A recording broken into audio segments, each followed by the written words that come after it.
Okay. Hello everyone, welcome back here again. और हम लोग डीपीपी कर रहे थे। टॉपिक हमारा है इस बार एप्लीकेशन ऑफ गॉस थ्योरम। मैं आपको कुछ प्रॉब्लम डिस्कस करूंगा जो लास्ट ईयर आए हैं। 3-4 ही करेंगे हम लोग प्रॉब्लम्स। उसके बाद में टफ प्रॉब्लम नेक्स्ट पीपीटी में लेगा। ठीक है, नेक्स्ट वीडियो में कल प्रोसीड करेंगे। So let's begin. सो आपको पहला प्रॉब्लम दिया है बच्चों, बहुत ही सिंपल है, बहुत पुराना प्रॉब्लम है। लेकिन आपको क्या दिया है? कंडक्टिंग स्पेयर दिया है बच्चों। क्या दिया है? Conduction sphere. ठीक है, तो एक स्पेयर है जो कि कंडक्टिंग है। कंडक्टिंग है मतलब पर ऑफ कोर्स मेटल से बना हुआ है, कंडक्टिंग स्पेयर है। तो बच्चों कंडक्टिंग स्पेयर की हम लोग ने एक बात पढ़ी थी कि इसके अंदर चार्ज चार्ज हमेशा आउटसाइड होता है। चार्ज आउटसाइड होता है, अंदर चार्ज नहीं होता है। ठीक है, चार्ज जितना भी होता है आउटसाइड होता है। उसके कारण जितनी भी इलेक्ट्रिक फील्ड लाइंस निकलती हैं वो सबकी सब बाहर को होती हैं। अगर पॉजिटिव चार्ज दिया है और अगर माइनस क्यू चार्ज दिया है तो अपने अंदर कन्वर्ट कर लीजिए। मतलब अंदर के साइड अगर आप लोग ने देखोगे तो अंदर इलेक्ट्रिक फील्ड जीरो होता है। क्यों? चार्ज ही नहीं होता अंदर। ओके, तो बच्चों हम लोग ने इसको ड्राइव करा था। मैं आपको बता देता है, इलेक्ट्रिक फील्ड बाहर अगर इसका रेडियस मान लो आर है, थोड़ा सा इरेज करता हूं मैं इसको। अगर इसका रेडियस बच्चों आर है, मान लो कितना है? आर।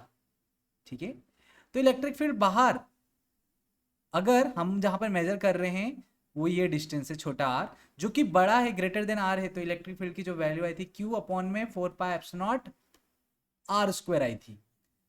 ठीक है, जितना भी आप लोग ने इसका चार्ज दिया है सरफेस पे अपॉन में 4 पाई एप्सिलॉन आर स्क्वायर। ठीक है, तो ये आई थी। और हम लोग ने अंदर के लिए इसको ड्राइव करा था, कंडक्टिंग स्पेयर के लिए। ठीक है, मैं बात कर रहा हूँ। और अंदर के लिए हम लोग ने ड्राइव करा था, ये आउटसाइड की बात है ना।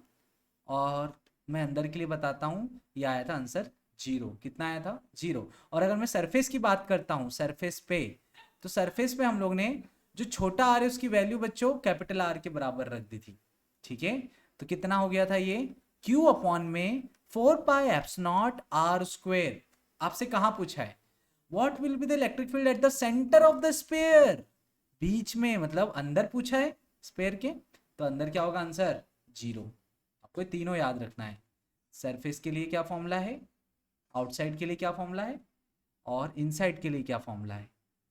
बच्चे थोड़ी सी राइटिंग गंदी हो गई है, मैं थोड़ा सा उसको ठीक करता हूँ। आप लोग थोड़ा ट्राई करो अभी समझने का।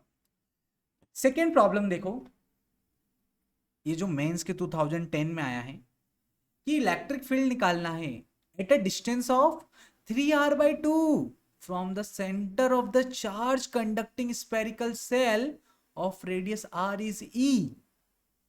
वो क्या बोला है पता है हमको? हमको ओके, देखो ये भी बहुत टफ लग रहा है लेकिन है बहुत इजी। आपको एक स्पेरिकल सेल है। क्या है बच्चों? Spherical shell. ठीक है, और आपको बोला है स्पेयर सेल की रेडियस मान लो आर है। कितना है? आर है। तो अगर मैं सेंटर से बात करता हूं, सेंटर से बात करता हूं, अगर यहां तक ये अगर डिस्टेंस 3r/2 है, मतलब 1.5 आर है। आर का 1.5 टाइम्स बाहर को है ना, मतलब आर से बड़ा है मतलब बाहर को। तो इस पॉइंट पर इसकी इलेक्ट्रिक फील्ड ई है। कितनी है? ई। और बच्चों मैंने आपको बताया था सेल के लिए एंड कंडक्टिंग स्पेयर के लिए, कंडक्टिंग स्पेयर के लिए इलेक्ट्रिक फील्ड का फॉर्मूला सेम है। आउटसाइड कितना होता है? आउटसाइड होता है, आउटसाइड होता है हमारे पास E equal to q upon में 4 पाई एप्सिलॉन आर स्क्वेयर।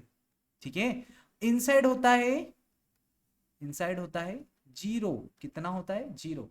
और सरफेस पे होता है, सरफेस की अगर मैं बात करता हूं तो ये होता है, ये जो छोटा आर है ये कैपिटल आर में बदल जाता है। तो ये तीन फॉर्मूले थे। ये सेल के लिए भी सेम है, कंडक्टिंग स्पेयर के लिए सेम है। अब आपसे बोला है कोई पॉइंट पर, मैं दूसरा कलर ले लेता हूं, ऐसे कोई पॉइंट पर जो कि सेंटर से r/2 डिस्टेंस पर है। कितने डिस्टेंस पे है सेंटर से? ये मान लो सेंटर है O। कितना सेंटर है? O। इससे कितने डिस्टेंस पे है? r/2 डिस्टेंस पर है। कितने डिस्टेंस पर है? r/2। यहां पर है बच्चों, यहां पर है। तो ये इनसाइड हुआ ना। अरे बाहर को इन लोग ने ई दे रखा है और उसकी वैल्यू हम लोग जानते हैं कि कितना होता है, क्यू अपॉन में 4 पाई एप्सिलॉन आर स्क्वायर होता है। और क्यू क्या है? चार्ज होता है जितना आप देते हो सेल को, ठीक है। बट इंपॉर्टेंट थिंग हियर कि आपसे पूछा है कि अंदर कितना होगा डिस्टेंस r/2 पे, r/2 मतलब अंदर को बोला है, आंसर 0, बिना सोचे ऑप्शन ए, ठीक है बच्चों। नेक्स्ट कॉन्सेप्ट पे चलते हैं। ओके, आई थिंक सबको क्लियर होगा। अगर किसी को भी डाउट है तो please comment doubt it, sorry please comment down in a comment box. और अगर इसकी थ्योरी, ये फॉर्मूले मन से नहीं आए हैं बच्चों, हम लोग ने इसको क्लास में ड्राइव करा था, और मैं इसका वीडियो भी रिकॉर्ड करके अपलोड कर देगा कि कैसे ये आंसर गॉस थ्योरम को हम लोग ने यूज़ करके निकाला था और आंसर कैसे आया है, ठीक है बच्चों। So let's move further. मान लो आपके पास दो पैरेलल इनफिनाइट लाइन चार्ज है, बताते क्या है। Two parallel infinite line charges, infinite मतलब क्या होता है, मान लो बच्चों एक वायर लिया मैंने, ये एक्सटेंडेड है प्लस इन्फिनिटी से, इधर को एक्सटेंड की बात करता हूं तो माइनस इन्फिनिटी पे, ऐसे ऐसे एक्सटेंडेड है एक, सॉरी सॉरी सॉरी ओके। और दूसरा मेरे पास एक और लाइन चार्जेस है जो कि वो भी एक्सटेंडेड है प्लस इन्फिनिटी तक। अब बच्चों इन्फिनिटी तो रिप्रेजेंट नहीं कर सकते तो हम डॉटेड बना देते हैं बस, ठीक है। एक पे आप ध्यान से देखना, एक पे चार्ज डेंसिटी प्लस लैम्डा है, दूसरे पे चार्ज डेंसिटी माइनस लैम्डा। बच्चों electric field due to plate क्या होता है, सॉरी प्लेट बोल रहा हूं, लाइन चार्ज वायर के कारण, इनफिनाइट लाइन चार्ज वायर के कारण इलेक्ट्रिक फील्ड क्या होता है, मैंने बताया था। अगर इसके ऊपर प्लस चार्ज दिया है और किसी डिस्टेंस पे फाइंड आउट करना है, मान लो यहां पर फाइंड आउट करना है जो r डिस्टेंस पर है उससे, तो इलेक्ट्रिक फील्ड का फॉर्मूला था लैम्डा अपॉन में 2 पाई एप्सिलॉन नॉट r। अरे था कि नहीं। तो देखो बच्चों आप लोग ध्यान से समझो, इसकी चार्ज डेंसिटी पॉजिटिव है, मतलब इसके ऊपर पॉजिटिव चार्ज है, क्या चार्ज है, पॉजिटिव। इसकी चार्ज डेंसिटी नेगेटिव है, मतलब इसके ऊपर नेगेटिव चार्ज, क्या है, नेगेटिव चार्ज। नाउ देखो पॉजिटिव चार्ज से इलेक्ट्रिक फील्ड बाहर को निकलता है, किधर को निकलता है, बाहर को। तो लिख देता हूं मैं E प्लस, क्या लिख दिया मैंने, E प्लस, ठीक है। नेगेटिव प्लेट की बात करता हूं, उसके अंदर इलेक्ट्रिक फील्ड अंदर चली जाती है, क्या चली जाती है, अंदर, तो E माइनस।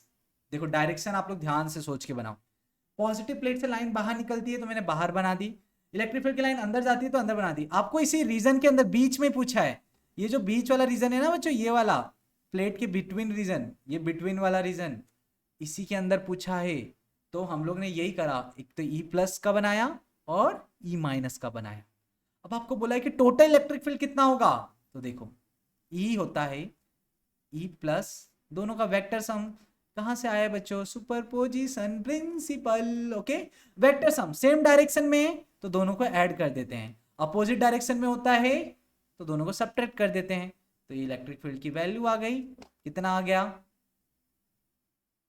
प्लस, प्लस के लिए लिख देते हैं लैम्डा अपॉन में 2 pi epsilon not r, minus ये सेम होगी value lambda equal to 2 pi epsilon not r, ठीक है बच्चों।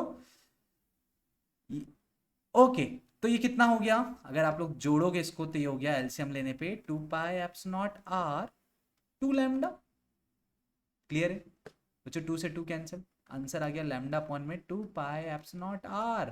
Okay I should write it with the red pen. Red pen क्या रिप्रेजेंट करता है, कुछ नहीं रिप्रेजेंट करता है, उसकी वेवलेंथ ज्यादा होती है, अच्छा वो सब छोड़ो, लेकिन लैम्डा अपॉन में 2 pi epsilon not r answer आ जाएगा। 2 2 2 तो कैंसिल हो गया था, यहाँ पर 2 नहीं है, तो लैम्डा अपॉन में pi epsilon nought answer answer आ जाएगा, ठीक है। आप लोग कंफ्यूज हो गए इसलिए मैं इसे अच्छे से लिख देता है। ये हो गया हमारे पास बच्चों, 2 2 कैंसिल हो गया था यहाँ पर, लैम्डा अपॉन में पाई एप्सिलॉन नॉट r। इसका डायरेक्शन कैसे होगा, पॉजिटिव प्लेट से positive plate to negative plate, ये डायरेक्शन होगा। अच्छा डायरेक्शन की बात नहीं करी है, यूनिट क्या होगी, इलेक्ट्रिक फील्ड की यूनिट क्या होती है, न्यूटन पर कूलम। तो आपका आंसर आ गया डी, ऑप्शन क्या हो गया, डी बच्चों। और ये नीट के 2019 में आया था, very simple problem. Now let's go to the next question. Okay again बच्चों, सॉरी अगेन हमारे पास एक मेटेलिक स्पेयर है, क्या है, मेटेलिक स्पेयर है, बना लो।